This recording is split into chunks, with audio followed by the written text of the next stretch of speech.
Bienvenidos una vez más a nuestro informativo. Hoy abrimos el bloque internacional de noticias. La policía egipcia interviene para impedir. China argumentaron en Nueva York ante la comisión. Como noticias nacionales presentamos Medio centenar de asociaciones pro vida han convocado a facilitar datos precisos al respecto a la. Terminaremos con noticias de la Santa Sede. El Vaticano recoge firmas para defender a no nacidos. De la Conferencia Episcopal Italiana. Bienvenidos a nuestro informativo semanal de Radio HM. Hoy les saludamos Alejandra Medina e Isabel Jordán. Muy buenas, Isabel. Muy buenas, Alejandra. Yo rezo el rosario.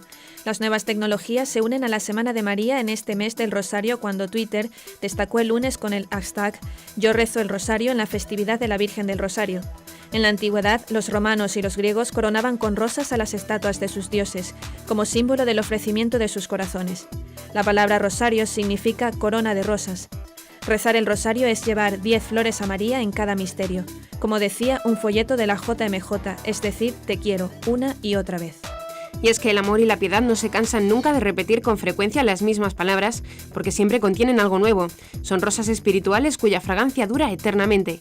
Sin embargo, también la Virgen, bajo la advocación del Pilar, se llenará de rosas y claveles cuando este sábado salga a la Plaza Zaragozana para ser venerada por toda España. Virgen del Pilar, patrona de la hispanidad, una de las advocaciones más queridas en todo el mundo y que tantas veces ha salvado su Pilar de distintos ataques. María, Virgen de Fátima, ahora peregrina a la ciudad de Roma para que el mundo sea consagrado a su inmaculado corazón. Consagrado el mundo, consagran las familias, la célula de la sociedad en donde debe fermentar el amor. Y es que el Papa Francisco ha mostrado una vez más su preocupación por este camino fundamental y primero como el beato Juan Pablo II lo definía en una carta en 1994. 20 años después, el Papa Francisco convoca un sínodo extraordinario sobre las familias bajo el lema Los desafíos pastorales de la familia en el contexto de la evangelización. Porque, como ya decía Juan Pablo II, la familia es base de la sociedad y el lugar donde las personas aprenden por vez primera los valores que les guiarán durante toda su vida. Hoy abrimos el bloque internacional de noticias con los siguientes titulares. Obispos de Estados Unidos apoyan una petición para terminar embargo contra Cuba. Un líder musulmán promueve la destrucción de las iglesias. Los obispos responden a la ministra de Salud de Perú, que respaldada por la ONU pretende publicar un protocolo que recoja el aborto terapéutico. Anuncian el tercer Congreso Teológico en Guadalajara, México. Comentaremos también algunas noticias nacionales. El obispo de Huelva incide en el derecho de los padres a educar a sus hijos según sus convicciones. Ayuda a la Iglesia necesitada se une la beatificación de los mártires en Tarragona con la exposición Cristianos perseguidos, los mártires del siglo XXI. La Virgen del Pilar sale a la plaza entre flores un año más. Y como siempre terminaremos con noticias de la Santa Sede. El Papa convoca sínodo extraordinario sobre los desafíos pastorales de la familia. Los niños presentan su familia al Papa Francisco. El Papa Francisco consagra el mundo al Inmaculado Corazón de María. En solidaridad con una carta recientemente escrita por los obispos cubanos, el obispo de Des Moines, Monseñor Page, ha manifestado el apoyo de los prelados de Estados Unidos al fin del bloqueo contra Cuba, vigente desde 1959. Cuando los comunistas liderados por Fidel Castro tomaron el gobierno de la isla, Estados Unidos estableció un embargo económico contra Cuba. El hermano de Castro, Raúl, subió al poder en el año 2008, introduciendo unas reformas económicas que incluyen autorizaciones para formar pequeñas empresas privadas, una mayor libertad para entrar y salir del país, para vender casas o automóviles, pero pese a estas reformas, el Partido Comunista sigue siendo el único legal. Como presidente del Comité de los Obispos Estadounidenses para Temas Internacionales, Monseñor Page se refirió a la carta que los obispos cubanos publicaron el pasado 15 de septiembre, en la que alientan las reformas políticas en su país junto con una política inclusiva en la parte de Estados Unidos hacia Cuba. Según Monseñor Page, en una carta a la embajadora de Estados Unidos en el Consejo de Seguridad de las Naciones Unidas, al mejorar las relaciones con Cuba se ayudará al pueblo cubano a lograr mayor libertad, derechos humanos y libertad religiosa. El compromiso logrará más que el aislamiento en mejorar los derechos humanos y aliviar el sufrimiento. Reconocerá el rol constructivo de Cuba arbitrando negociaciones de paz con Colombia y cooperando con la Guardia Costera de los Estados Unidos en actividades de lucha contra las drogas, agregó. El gran muftí de Arabia Saudita, Abdulaziz bin Abdullah, ha señalado que es necesario destruir todas las iglesias de la región, ya que esto estaría de acuerdo con la regla que establece el Islam como la única religión viable en la península arábiga. Arabia Saudita, país aislado de Occidente en la política mundial, está bajo el mandato del Gran Muftí, el líder religioso más importante en el reino sunita y cabeza del Consejo Superior de los Eruditos Islámicos, capaz de emitir decretos religiosos. Este tipo de pronunciamientos ya se han dado anteriormente por parte de otros funcionarios que están en contra de la construcción de nuevas iglesias y lugares de culto no islámicos en su país. Sin embargo, en Arabia Saudita viven aproximadamente entre 3 o 4 millones de cristianos que desean tener una iglesia en el país donde puedan ejercer su culto religioso. El prefecto de la Congregación para la Evangelización de los Pueblos, cardenal Fernando Filoni, consagró en junio pasado la nueva iglesia de San Antonio de los Emiratos Árabes Unidos y una nueva iglesia dedicada a San Pablo. Por otro lado, el rey Bahrein ha donado un terreno para la construcción de una catedral católica en este país, donde solo el 9% son cristianos, y el emir Amir Hamad se ha convertido en un promotor de una política de diálogo interreligioso, manteniendo en vigencia la ley islámica que impide a los musulmanes convertirse a otra fe. Ante la posibilidad de que la ministra de Salud de Perú, Midori de Avich, respaldada por la ONU, emita un protocolo del mal llamado aborto terapéutico, el director para América Latina del Population Research Institute, Carlos Polo, ha recordado que este es un delito, aunque no sea punible, como lo indica el Código Penal del país. En declaraciones a Aciprensa, Carlos Polo ha señalado que debemos recordarle a la ministra que el aborto terapéutico constituye un delito, solo que en este caso particular no se va a sancionar a sus responsables. Por tanto, no existe el denominado aborto legal. Ya en abril, el experto constitucionalista Víctor García Tomá señaló que la recomendación del Comité de la ONU para publicar un protocolo de aborto terapéutico puede ser desestimada por el gobierno peruano, pues no tiene carácter vinculante. Advirtió además que la recomendación pro aborto del Comité de la ONU no encaja en modo alguno con lo que se dice en la Constitución en cuanto al principio del derecho a la vida. El director para América Latina del Population Research Institute advirtió que la instancia para que la ministra de Salud elabore un protocolo se debe a que se busca usar el aborto terapéutico como puerta para meter todo tipo de aborto. Una estrategia, dijo, que implica alegar que el embarazo afecta a la salud mental. Es decir, que se pueda exigir que se practique un aborto porque el embarazo me perjudica mentalmente, lo que ha sucedido en países como España, donde el 97% de abortos se practican bajo este supuesto. Los peruanos han expresado mayoritariamente su rechazo al aborto y a los políticos que lo promocionan en una reciente encuesta que ha revelado que el 87% de ciudadanos negaría su voto a un candidato que apoya el aborto. Además, el presidente de la Comisión Episcopal Peruana de Familia, Infancia, Vida y Bioética, Monseñor José Antonio Guren, ha presentado en el Congreso de Perú más de 60.000 firmas de rechazo total al aborto y a todo proyecto que atente contra la vida, recolectadas a lo largo del país. Se anuncia el tercer Congreso Teológico en Guadalajara, México, bajo el lema El redescubrimiento alegre de la fe. Se pretende acercar la fe a las personas a partir de la alegría. El evento tendrá lugar entre el 22 y el 25 de octubre. Entre los expositores destacan como ponentes el arzobispo de Valladolid, España, Monseñor Ricardo Blázquez, que hablará de la fe como respuesta a la revelación de Dios, también sobre los signos y testimonios del Evangelio, la dimensión pastoral y eclesial de la fe y el credo símbolo de la fe de la Iglesia.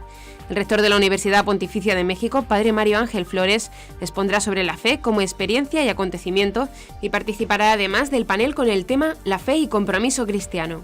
Durante el congreso de 3 días, el sacerdote Lorenzo Trujillo Díaz, de Ciudad Real, España, explicará la antropología de la increencia y la antropología de la transmisión de la fe. También se contará con la presencia de varios conferencistas que entre los temas que abordarán están las desviaciones de una concepción de Dios y el carácter performativo de la fe. El obispo de Huelva, España, Monseñor José Vilaplana, ha incidido este jueves en el derecho de los padres a optar por una educación para sus hijos acorde a sus convicciones, a la par que ha recordado la preocupación de los obispos del sur sobre la política de la Junta de Andalucía respecto a la enseñanza escolar concertada. En rueda de prensa sobre la Ley Orgánica para la Mejora de la Calidad Educativa, LOMCE, Monseñor Vilaplana ha indicado que no ha podido realizar un seguimiento de la nueva norma, pero ha incidido en la preocupación de los obispos del sur por la política emprendida en cuanto a la educación concertada. Además, ha señalado que las políticas con respecto a la enseñanza escolar concertada afectarán a un colegio de las Carmelitas en La Palma del Condado.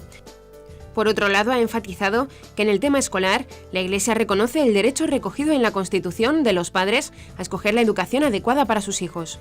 De este modo, se ha mostrado convencido de que la política educativa debe garantizar el derecho fundamental recogido en la Constitución y que establece que los padres tienen el derecho de optar por una educación acorde a sus propias convicciones.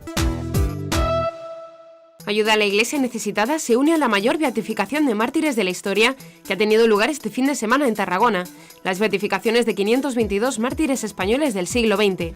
Los cristianos que en el siglo XXI dan su vida por esos mismos ideales están ahora en Egipto, Siria, Pakistán, Irak o Nigeria, ha afirmado el director de Ayuda a la Iglesia Necesitada, Javier Menéndez Ros. De esta manera, Ayuda a la Iglesia Necesitada rinde homenaje a 522 nuevos beatos y les pide su intercesión para que no escatimemos en nuestro compromiso con la fe en fidelidad a la Iglesia del Señor.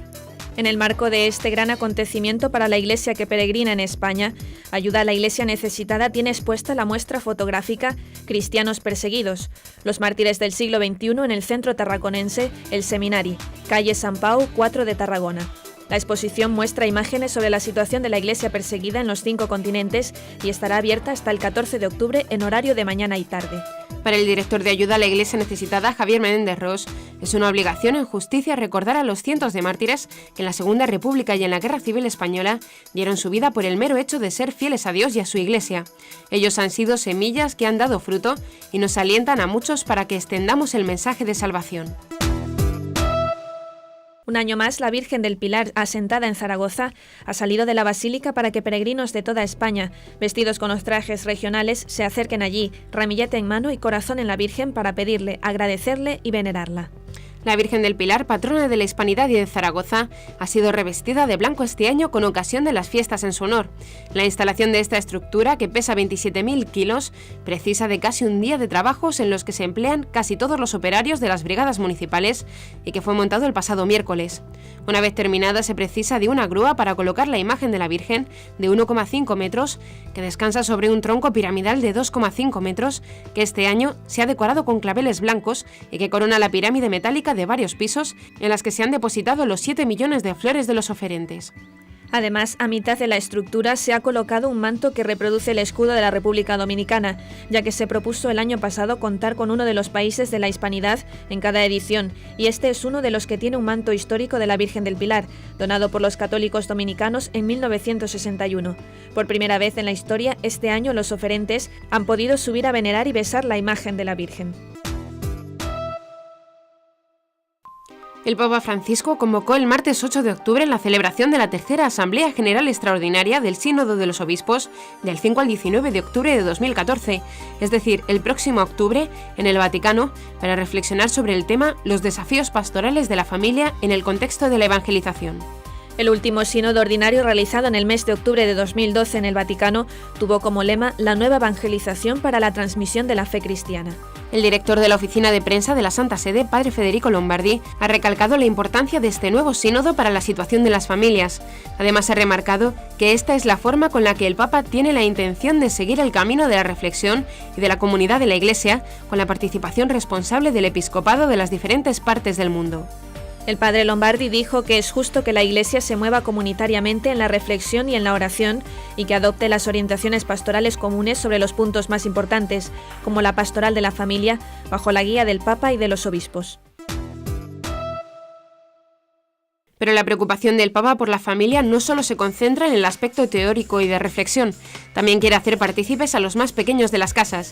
Por eso el Pontificio Consejo para la Familia desde el Vaticano lanzó un concurso en el que han participado los más pequeños de la casa, que dibujaron sus familias y enviaron los dibujos al Papa. Los que sean declarados ganadores serán presentados al Papa Francisco durante la peregrinación de las familias a la tumba de San Pedro en Roma el próximo 26 y 27 de octubre. Los dibujos ganadores también serán publicados en los diarios locales Il Giornalino y G-Baby y proyectados durante las actividades del peregrinaje. Mientras en Tarragona se beatificaron 522 mártires del siglo XX en España, en Roma acogieron a la imagen de la Virgen de Fátima llegada desde Portugal. El sábado 12 de octubre, a las 5 de la tarde en la Plaza de San Pedro, el Papa presidió una oración con motivo de la Jornada Mariana convocada en el Año de la Fe y acogió la imagen original de la Virgen de Fátima, que se halla en el santuario del mismo nombre en Portugal y lleva engastada en la corona el proyectil que hirió al beato Juan Pablo II en el atentado del 13 de mayo de 1981. Este domingo 13 de octubre a las 10:30 de la mañana en la Plaza de San Pedro, el Santo Padre celebró la Santa Misa en la Jornada Mariana y consagró el mundo al Inmaculado Corazón de María. Como siempre, les dejamos con las palabras del Papa Francisco en la audiencia general del miércoles. Queridos hermanos y hermanas, reflexionamos hoy sobre la catolicidad de la Iglesia. ¿Qué significa que la Iglesia es católica? En primer lugar, que en ella Cristo nos da la plenitud de los medios de salvación. Así como en la familia cada uno recibe lo que necesita para crecer y madurar, en la Iglesia se nos da todo lo necesario para crecer y vivir como cristianos. Preguntémonos, ¿cómo vivo yo en la Iglesia? ¿Participo en la vida de comunidad y acojo los medios que se me dan para crecer como cristiano o me encierro en mí mismo? En segundo lugar, la Iglesia es católica porque es universal, esparcida por todo el mundo y ofrece a todos la salvación que Cristo ha traído. Todos en la Iglesia nos debemos sentir llamados a anunciar y a dar testimonio de la fe. ¿Qué hago para comunicar a otros la alegría de haber encontrado al Señor y de pertenecer a la Iglesia? ¿Qué es lo que yo hago? Por último, la Iglesia es católica porque es la casa de la armonía. Es como una gran orquesta que sabe integrar la diversidad de cada elemento en la armonía de una sinfonía. Sabemos vivir la armonía en nuestras comunidades, aceptando al otro con sus diferencias, o tendemos a la uniformidad. Saludo con afecto a los peregrinos de lengua española, en particular a las religiosas capitulares de Jesús María, así como a los grupos venidos de España, Argentina, México, Panamá, Costa Rica, Uruguay, Ecuador, Perú, Chile y otros países latinoamericanos. Que todos nos dejemos guiar por el Espíritu Santo para que vivamos con verdadero espíritu católico nuestra pertenencia gozosa a la Iglesia. Muchas gracias. Y hasta aquí nuestro informativo semanal. Esperamos que haya sido de su agrado. Recuerden que pueden seguir escuchándonos siguiendo el resto de nuestra programación en directo a través de la web www.radiohm.net.